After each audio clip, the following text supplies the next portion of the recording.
কাল থেকে শুরু হচ্ছে আয়ারল্যান্ডের বিপক্ষে ৩ ম্যাচের টি-20 সিরিজ। তবে সিরিজ ছাপিয়ে আলোচনায় দল নির্বাচন প্রক্রিয়া। এই সিরিজে দল নির্বাচনে অধিনায়কের পরামর্শ আমলে নেওয়া হয়নি বলে প্রি ম্যাচ সংবাদ সম্মেলনে অভিযোগ করেন লিটন দাস। তবে এসব পেছনে ফেলে সিরিজ জয়ে ফোকাস রাখতে চান টাইগার অধিনায়ক। বিস্তারিত রাফি আমিনের রিপোর্টে।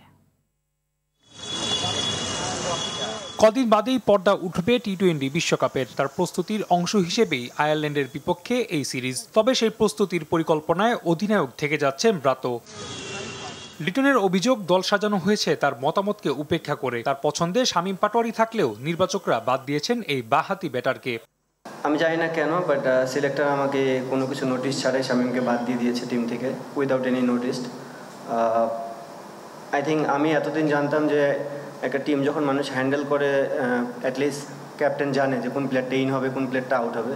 দেখা যাক এখন যে প্লেয়ারগুলোই আমাদের টিমে আছে না কিনা তারাই এই মুহূর্তে বেস্ট, এবং আমি বিলিভ করি যে কেউ বাংলাদেশ টিমে আসবে তারা বেস্ট হয়ে দেখেই এখানে আসছে, তারা ডেলিভার করার চেষ্টা করবে। অবশ্য দলে যারা সুযোগ পেয়েছেন তাদের প্রতিও আস্থা লিটনের। জানালেন ওয়েস্ট ইন্ডিজ সিরিজের ধাক্কা কাটিয়ে সেরা ফলাফলে চোখ তার। আমি এখানেও চাই যে আমরা প্লেয়াররা টাফ সিচুয়েশনে পড়বো, বাট টাফ সিচুয়েশনে পড়ার পর যে জিনিসটা হয়েছে লাস্ট সিরিজে আমরা জিততে পারিনি, বাট এবার চেষ্টা করবো যেন ওখান থেকে টাফ থেকে বের হয়ে যেন ম্যাচগুলো উইন করতে পারি। আমাদের যে টিম আছে, আমাদের যে ক্যাপাবিলিটি আছে, আমরা যদি আমাদের দিনে 100% ক্রিকেট খেলতে পারি অবশ্যই ডমিনেটিং জয় পাওয়া সম্ভব। But at the same time আপনাকে ক্রিকেটে প্রত্যেকটা টিমকে রেসপেক্ট করতে হবে।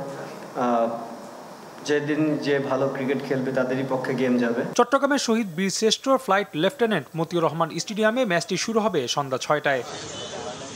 রাফি আমিন, RTV।